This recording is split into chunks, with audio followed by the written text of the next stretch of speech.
This is Singletrack News, February 9th, 2026 edition. I'm fired up for this one. As always, joined by Alyssa Clark. Alyssa, how are you doing today? I am doing great. Got my long run in. Now, after this, going to cheer on the Patriots. And I'm assuming you're also a Patriots fan? There's only one team to cheer for. Everyone and it's the hate Pats. us. Yeah. Just hate us. I love it. I don't have enough fingers for all my rings. Top headline for this episode, Golden Trail World Series schedule finally announced. That is an editorialized comment there, finally. Golden Trail World Series recently announced their 26 schedule, 5 returns, races like Zagama and Sears and all, 3 new additions, including Quebec Mega Trail, 3 events in Asia, including the series finale in South Korea.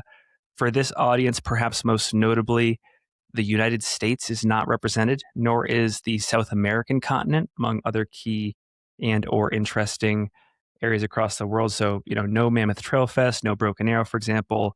Other key announcements, total prize purse of $435K. Winners of the overall rankings get $30K each. I believe it returns to a best 3 results out of the 8, plus the grand finale model. They've got some new segment and team challenges. Again, Alyssa, I felt like this announcement for the schedule, it was a little delayed. We're only 3 months out from the first event in mid-May. General thoughts here for you. Very interesting to see the focus on, I'll say, the Asian market. I think we see was the last 3 races heading towards that area, which is exciting in one sense, and I think could be revealing about how the market is going to tip in a way, or what we are anticipating the we'll say focus perhaps of companies of, we're seeing it reflected in the Golden Trail Series. A little bit bummed not to see anything in North America or South America. Well, sorry, not anything in the US. My apologies. One only in North America. Yes. I think Quebec Mega Trail, amazing choice. Like, what an incredible area. Very excited to see them. I feel like they've been kind of trying to build momentum and visibility. Love it so much. But yeah, it's I was surprised, I will say, that when they made the announcements was not what I expected. What about you? It's interesting that there are big pivots almost annually in this series. It for sure lacks continuity. I made a list here in terms of U.S. representation since COVID.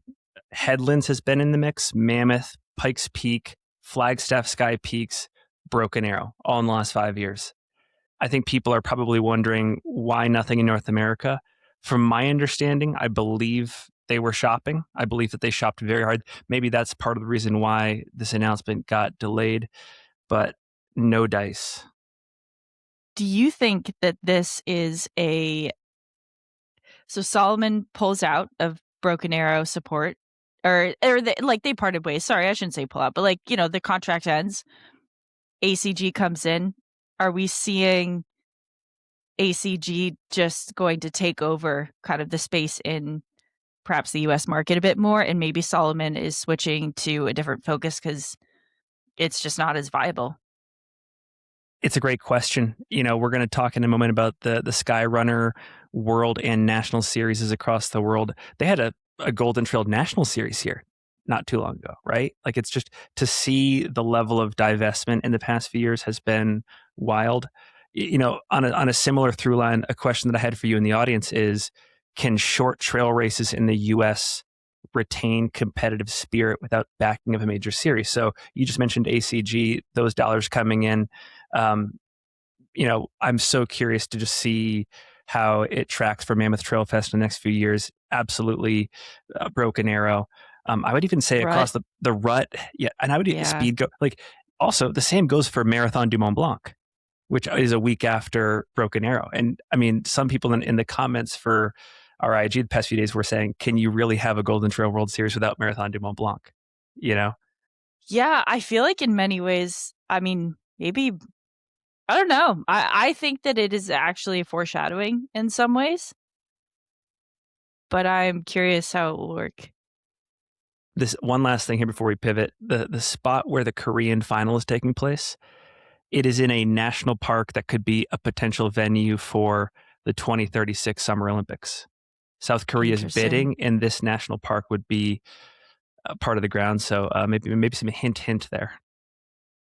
Yeah. So I mean, I think that we've maybe come to some conclusions, ideas, thoughts that probably skyrunning is going to be the type of event that is represented at the Olympics, maybe at the first shot. yeah. So I could see this absolutely maybe being a little test run. Speaking of sky running, the National Sky Runner Series by Merrill was announced recently. So the International Skyrunning Federation, they announced a 4-stop local series here in the U.S., and the U.S. is one of 10 countries to have this sub-series. But on the list, Whiteface, Kismet Cliff, Beast of Big Creek, and Ski Talk Skyline. Beast of Big Creek is notably also one of the 19 events on the International Skyrunning Circuit. Thoughts here? Love to see Whiteface coming into the conversation. This is 2 I think episodes in that, a row. 2 episodes in a yeah, row we talk Whiteface. exactly. I think in terms of skyrunning, in so many ways, the East Coast really is primed for that type of technical, steep, just like balls out, for lack of a better term, skyrunning. So I'm excited to see this. I hope that it continues to bring and shed light, which we'll get into more on the New England scene. But what were your thoughts about this? I have to correct myself from last episode. In our last episode, we talked about Lake Placid and Whiteface. I totally forgot to mention that Ian Golden and the team at Red Newt Racing have an event up there. It's part of this national series that we just talked about. And they're a great org. Cayuga Trails Marathon back in 2016 was the first trail race that I ever did. Ithaca is gorgeous. Yeah, incredible. I mean, thoughts here. I think it's cool. I also think it's interesting that and I might need to get fact checked, but I believe the winners of the national series also get entry into the World Skyrunning Championships too, which is pretty cool. But stark contrast and investment from Golden Trail World Series, like skyrunning is back. I think it's been since 2019 since it was on the scene here in the U.S. So big deal. I think it's a reflection. To be honest, I don't know a ton about all of the different federations and organizations in skyrunning. To me, my focus has always been the longer trail, and so it's fun to see this. I will say though that I've gotten a little bit confused about like what does it mean to win this versus this? Like and probably that's how people feel in the 100-mile space where they're like, what's a golden ticket? What's the UTMB series? What's the World Trail Majors series? So I wonder if there's going to be some kind of narrowing, especially if the Olympics come into play. Like that will force the hand of something will kind of create a unifying effect, or if it'll kind of continue to be a little bit more separate. Next up, we've got the Tarawera 102K on the near horizon next week. 2 golden tickets up for grabs on both the men's side and the women's side. I'll just list a couple names here. Women's race, we've got Lynn Chen, Ruth Croft, Beth McKenzie, Lucy Bartholomew, Caitlin Fielder, Jade Bellsberg, Katie Azimuth. Men's side, Dan Jones. He is perennially at that race, throwing down Petter Engdahl, Cole Watson, Nick Handel. That's cool. John Ray, Roy Yuta, G Duo. Thoughts about Tarawera? Yes. Also, Tony McCain Yeah. showing up. Yeah, which is exciting. I would Is love she in the to see 50K? Is she in the 50K? She's in the 100. Okay. She's in the 100. Yeah. I would love to see her go for a bit at Western. That would be awesome. Yeah. But I mean, gosh, I think my big question is Jade Beltsberg's also on the start line for Black Canyon. Is she doing both, or was this kind of like sign up for both and then see what's happened? So that's a question mark I have because she's an absolute legend. I mean, gosh, this is such a fun field. Yeah. What do you? That wasn't. I just. It's fantastic to see this depth and almost more in the international scene when we have so much depth that's happening at Black Canyon. So I think it just shows that trail running, every race, people are showing up to throw down. Yeah. Okay, for the tickets, I've got Ruth, Lucy, Cole, and Petter. And then one thing that I wanted to highlight just about the 50K here, and this is actually credit to Danny and MK who put out the Sub Hub newsletter. In their recent edition, they talked about what's possibly a changing of the guard in early season 50Ks. So I guess they're sort of looking at this and thinking that races like the Tarawera 50K, the Black Canyon 50K, which you're in, and the Canyons 50K are quickly replacing some of the classics from the mid 2010s, like Way Too Cool and Chuckanut, at least in terms of competitive depth and importance in that context. And I'm looking at some of these fields and Emily Hawgood, Liam Mayru, Robin Lesh, Charlie Hamilton, like the 50K at Tarawera is going to be really interesting as well. Yeah, it's so funny because actually I was debating on doing Way Too Cool or Black Canyon, and my whole coaching team was like, "You should do Black Canyon," and it's kind of a bummer because I think Way Too Cool is an amazing race. I'm also like, but it does seem to be changing the guard that the competition's kind of following the golden tickets, where maybe it's like, oh, my friends are racing the 100K, I'm going to jump in the 50K, and all of a sudden you've got a field where you're like, where did that come from? What are your thoughts on this? Well, before we pivot, who are your picks for golden tickets? I would say, I mean, how do we ever bet against Ruth Croft? Ruth Croft, I think if Jade Beltzberg, Ruth Croft and Tony McCain, and then maybe Jade if she's racing and she hasn't done Black Canyon. Interesting you picked Lucy. I'm excited. I'm really excited to see. She's been training hard. Lucy is fit. I've been following her Strava and sometimes even commenting like, damn, like I think she's in golden ticket form. So we'll see. Would love to see return to Western for her. Next up, we've got Snowbasin by UTMB. So the Wasatch Front gets another UTMB race. It's second alongside Speed Goat, which takes place in mid-July. This one's going to be taking place annually in mid-September outside of Ogden, Utah at the Snowbasin Ski Resort. Beautiful location. The first year, they're debuting with a 58K and 28K race. From what I understand, this will likely expand out into a greater festival situation in the future, longer distances, etc. Your thoughts? Well, I actually wanted to throw it back at you. What are your thoughts on the timing of this? Because now we're seeing, so we've got UTMB, which sucks a lot of energy, fall races. Again, now we have Snowbasin, we have Grindstone and Kodiak all coming within that, kind of 6-week window after UTMB. So love to see that, for better, things are expanding, but also the timing of it makes it incredibly difficult. I feel like all of a sudden we've got a lot of events stacking up where I think it makes it tough. Yeah. What are your thoughts on that? I'm glad we're having this discussion. I wasn't even thinking in those terms. It's a fascinating way to look at it because, yeah, from what I understand about your point, it's almost like something has to give, even within their own organization. Will UTMB have to sort of pick winners and losers on the North American scene as to what they should invest in, where they're funneling competition? Is this Snowbasin event, is the priority there just to help the local scene with another opportunity to qualify for UTMB? Is it more than that? Like, what are the sort of competitive aspirations of that race, its relevance on the overall scene? I don't know.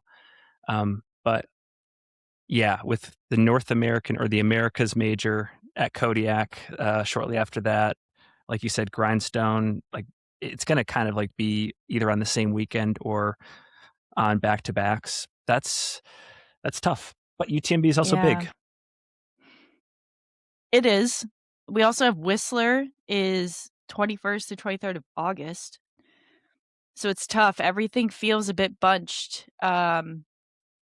Which, I mean, it's all with mountain races too. You also have to be very aware of the timing of the year where it's like you can't put it too soon, you can't put it too late, because then you start hitting snow. So that is a tricky thing.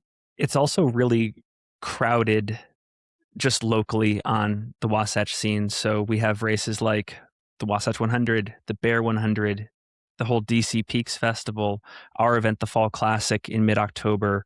There's another 100-miler that uses a lot of that Snowbasin terrain, I think on the other weekend, called the Goat Rattler. There's just a lot going on. And so I do think it's a fair question to ask, is this additive? I think the initial answer for me is maybe. But the overall, from a local standpoint, most interesting takeaway from this for me is the fact that how this all happened. And from what I understand, the local tourism committee, Visit Ogden, reached out to UTMB and said, will you come and bring an event here? And over the last 5 to 6 years as a community, we've been kind of, I think, hyper-analyzing for good reason how these things are sourced. Is it sort of UTMB coming in and just throwing its weight? Is it acquisitions? This is a pretty unique one. And the longer I've been in the event game, it's actually been interesting to see how the local tourism boards, chambers of commerce, et cetera, play almost like a Lone Ranger type role in doing their own thing, independent of trail community politics. So this is as far as I can tell, this is a really unique one. Yeah. I mean, I love that. I love that there's that connection with the community that's happening that doesn't seem as though, well, I think we can say that has not always been the case with the Whistler situation.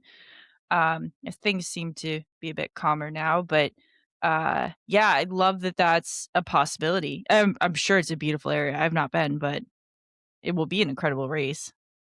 Quick thanks to Precision Hydration, the official nutrition partner of the Singletrack podcast. I've said this before, but what I appreciate most about Precision is how practical their approach is. They're not trying to sell you a one-size-fits-all product. Everything starts with understanding your needs, how much you sweat, how much sodium you lose, how many carbs you actually take in per hour.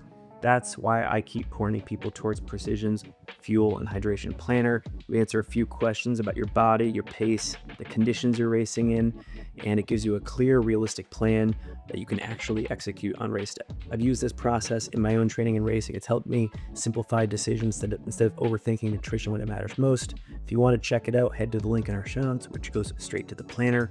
And if you decide to order anything, feel free to use code Singletrack at checkout on their site for 15% off your next order. Big thanks to Andy Blow and the entire Precision team for supporting the show. Massive pivot here. David Goggins on the start line for Cocodona. I just monitor the Cocodona start list on Ultra Sign Up on a daily basis, and boom, there he is. Someone else said that, and then Sally McRae's now in. There's a few where you're like, ooh, okay, because there's some names that pop up that you're like, huh, okay, cool, nice. Yeah, I mean, he's just a beast. He keeps going. So last year, the day one live stream at Cocodona had 134,000 views. The whole week had about 800,000. And if we're just comparing day one streams, Cocodona had 134, Western States had 767. I believe with people like David in the mix, we're going to see that gap narrow a bit. And I think another key thing here is David is not new to the 200-mile scene, but this is the first time he's at a multi-day race that has as sophisticated a media program as Aravaipa. And, he's been to Moab, he's been to Bigfoot, but all of the attention on it was after the fact. We are getting it in the moment here. And I don't know. It's exciting.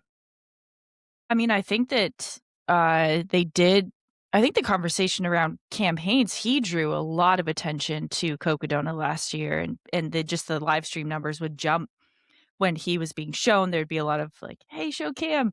And so I can absolutely see that being very present at Cocodona this year with David Goggins, because he does have just such a wide reach beyond, honestly, the ultra running community. Next up, we've got Canyon Woodward's proposal for pacer-free golden tickets. So Canyon Woodward, writing for the Pro Trail Runners Tribune, recently published an editorial there calling for pacer-free golden ticket races. With Black Canyon on the very near horizon, this is particularly relevant. And of course, this has been a major talking point across a lot of the media in the past year or so. What are your thoughts after reading? Yeah, it's also been, it's been a big point of conversation in the PTRA, many kind of passionate stances on it. I don't think we should have pacers. Like I actually I totally understand the history part of it. And I respect that. And I also can absolutely see how it gives the experience of Western states to more people. And I love that because it is a narrow amount of people who do that. But I do really think from a true competition piece that those who are trying to win we shouldn't be relying on a pacer for it. I mean, it's like UTMB doesn't have any European race. You're like, yeah, of course they don't have a pacer. You just figure it out and you have to problem solve. And I think a pacer becomes an out for when the thoughts get bad. And I think part of our job is to deal with those thoughts and the difficulties.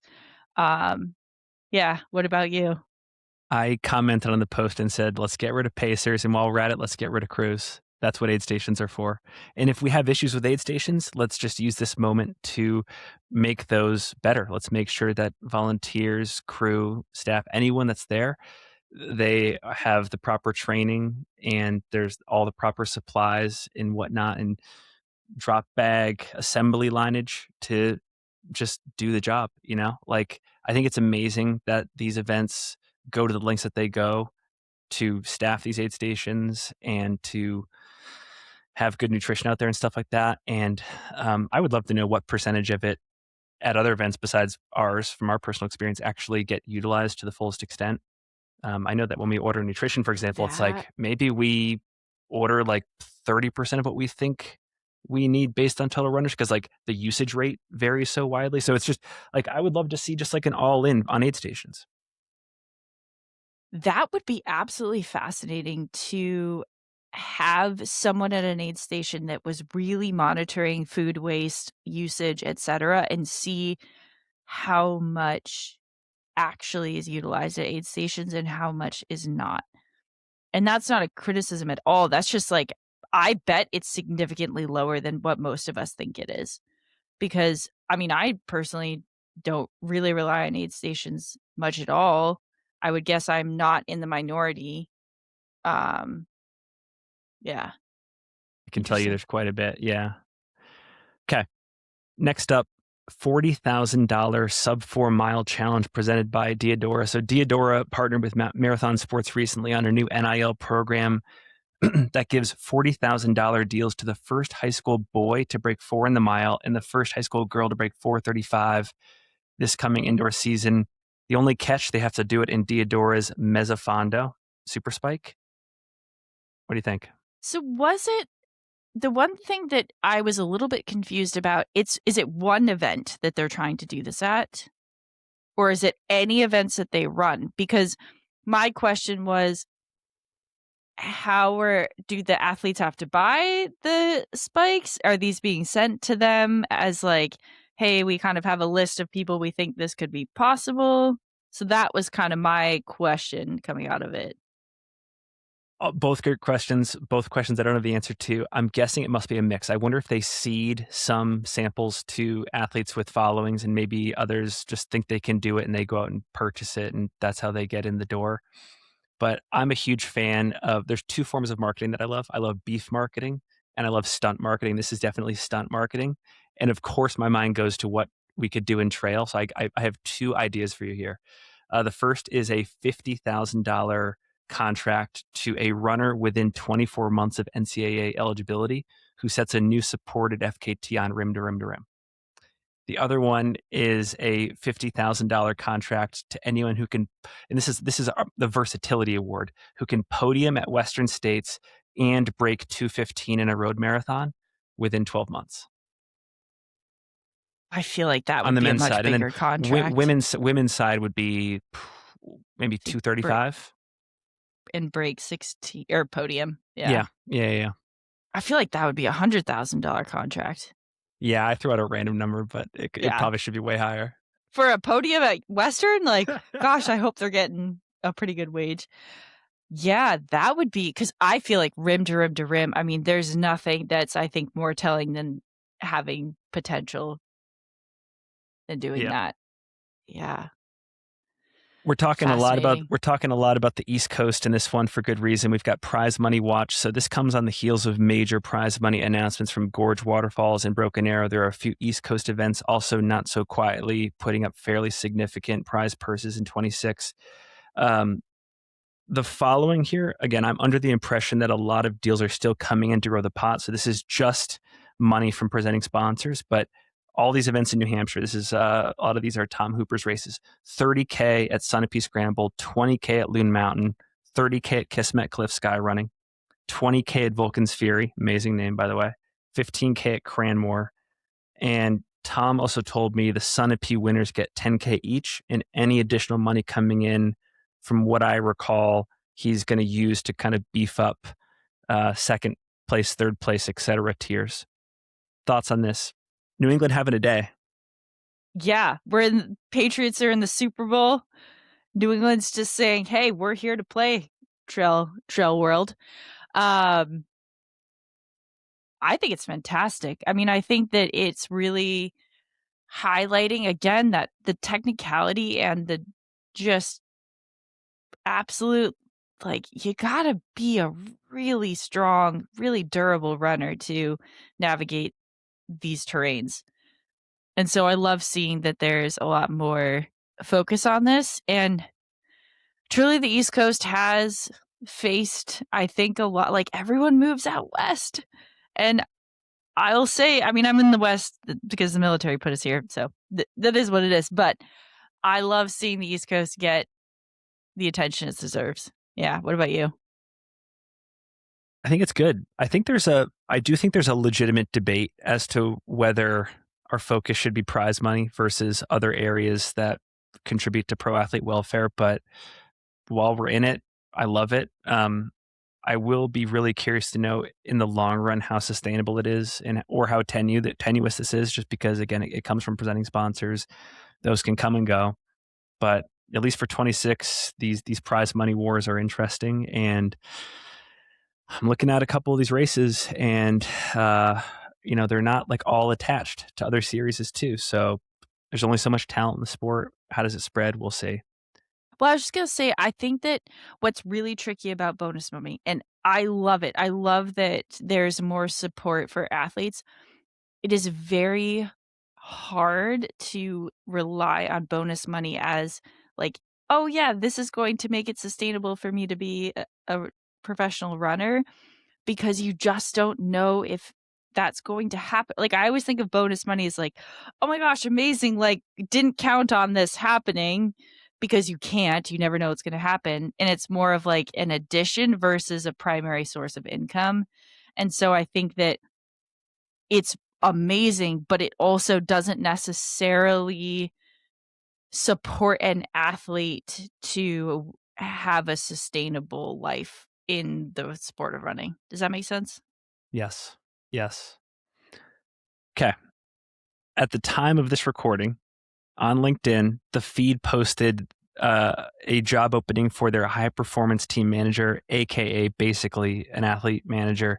This was one of the most ubiquitous brands in 25, to say the least. Invested heavily in athletes and media. They appear to be moving off that to some extent in 26. I've seen a lot of change there. Would you want this job?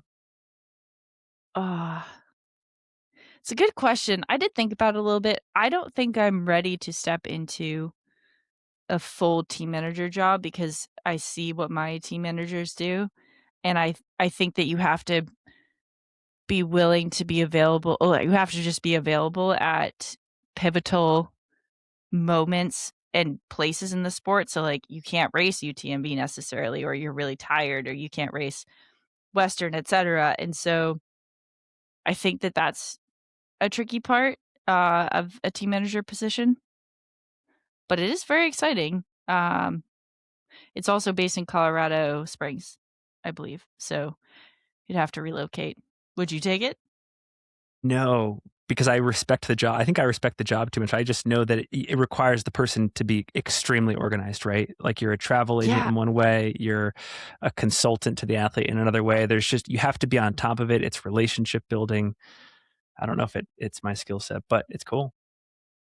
little psychologist in there, maybe a lot of psychologists in there. Yeah. Yeah, there's a lot of it. It's very hard, uh, I'm sure, to let go of people and to kind of discern and have that just absolute flood of everyone wanting to be, in your inbox. So, yeah, my hats are off to the athlete managers. They work hard. Next up, this was a bombshell in my opinion. Courtney Dauwalter partners with Naak, but also retains Tailwind. So again, I have some thoughts. I wondered about Naak heading into the US market in 26. Obviously, they have a strong presence in Europe. They're the official nutrition partner of the UTMB World Series still. All I can say is this: whoever the athlete manager or the US country manager is, give that person a raise. This is a huge get. So there's two parts to this that I think are interesting. If you know Courtney, you know that she has a very strong friendship with Mike Ambrose. Mike Ambrose is, I believe, the head of North American marketing at Naak. Just came in last year. So that makes a lot of sense to me. Relationships are everything. Relationships are everything. Exactly. And I could also see the feed is very prominent with their marketing. And I don't believe that every brand that's someone's main shoe, clothing, etc. sponsor loves that visibility, which that's just a conversation that has to be had. And I also have to wonder if Solomon was like, hey, this is a little bit more than we'd like. That's just one of maybe, I don't know. I do know that there is kind of a conversation always about where branding lands.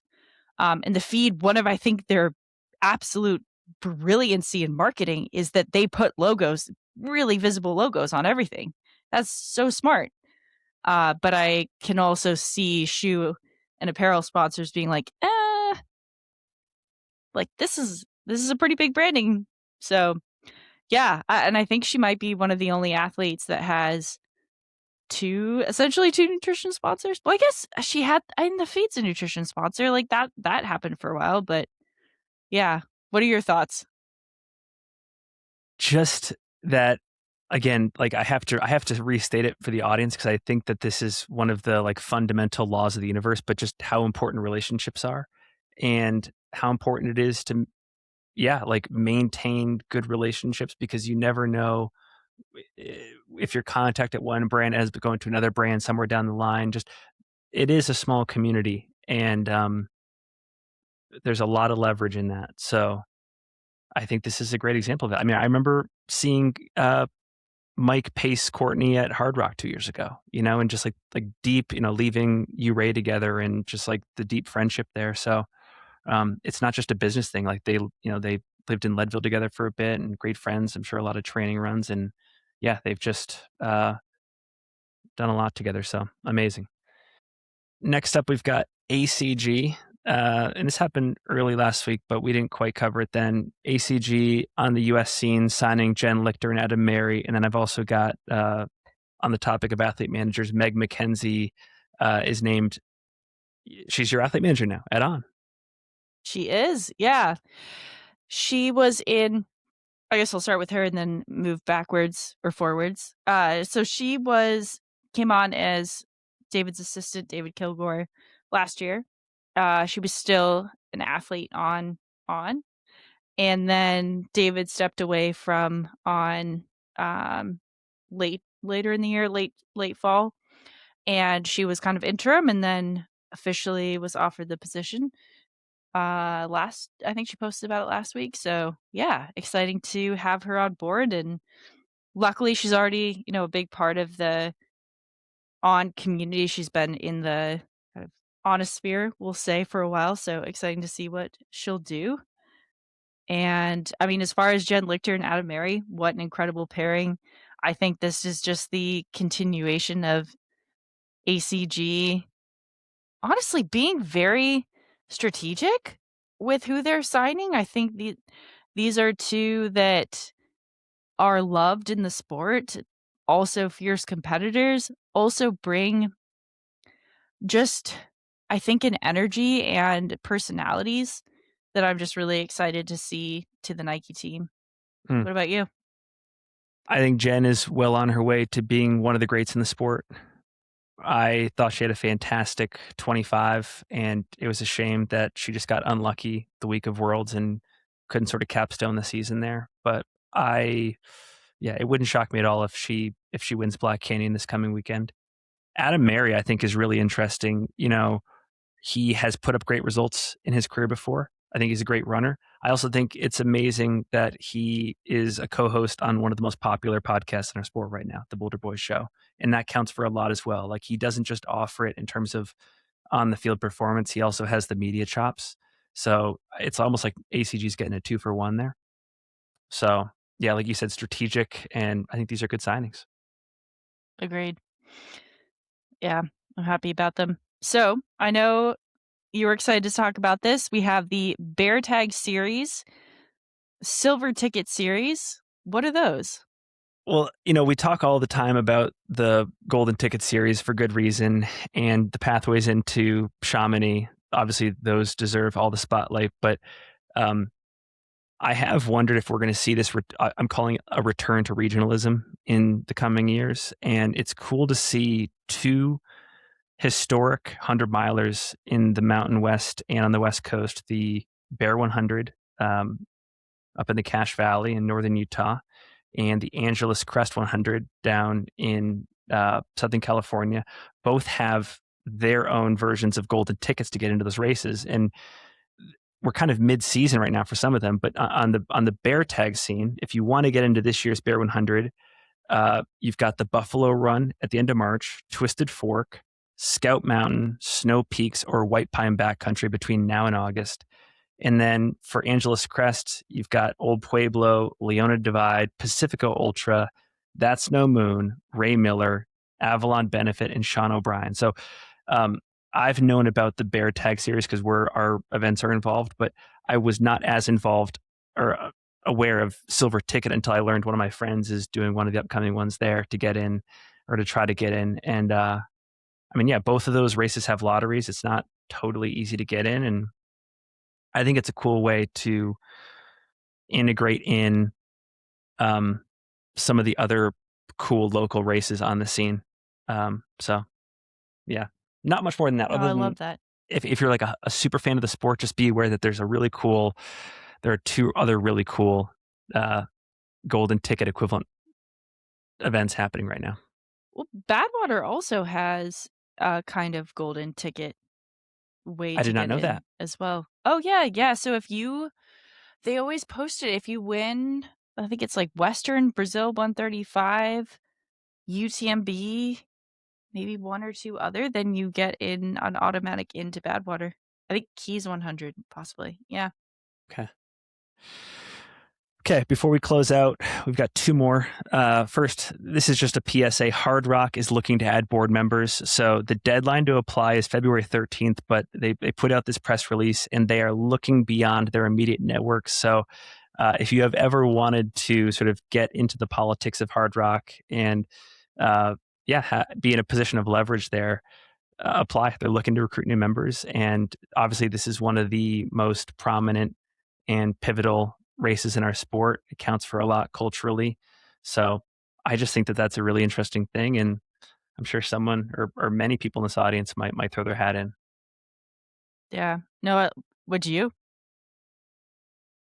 No, I used to work in politics. I got out. I couldn't get back in. Love that in our small world, this is considered the politics of it. Oh yeah, I mean, but it's important. I don't mean to downplay it. I think I would get too emotional. I think I'd get too emotional. How about you? Would you do it? I thought about it, but I always wonder. I get really conflicted about like, okay, if you want to run it, should you be on the board of it? So that there's part of me that's, and also I don't necessarily think that. I think there's a lot of people who deserve to have that position more than I do. And so I hope that they find that person instead of me, and then maybe, down the line, in 10, 15, Mhm. 20 years, I could apply for it. But I feel like there's other people who can bring so much to the table that would benefit the organization possibly more than I do.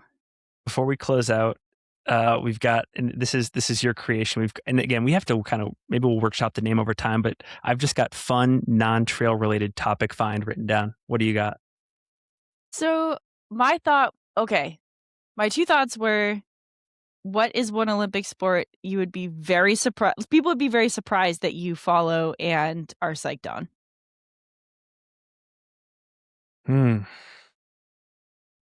Olympic hockey. I come from a hockey family, so my grandparents had a skate sharpening business. My dad was super into it. My uncle was super into it. My wife was a pretty competitive figure skater late into high school. And, I never got into the game except for pond hockey back in Maine. I every single winter, pretty much every day after school, we were out there playing like pick up pond hockey. So I love it. We talked about the Miracle on Ice last episode. I think it's top of mind because of the Olympics. Yeah, I follow hockey. Took mine.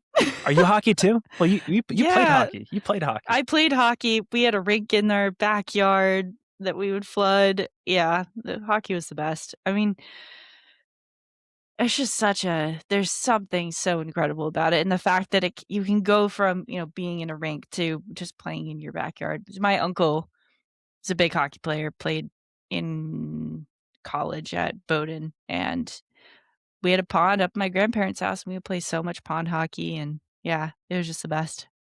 I think it's one of those sports that it's benefited greatly, more so I would say than other sports, from just like better video quality, like just being able to follow the puck, because it is such a fast game.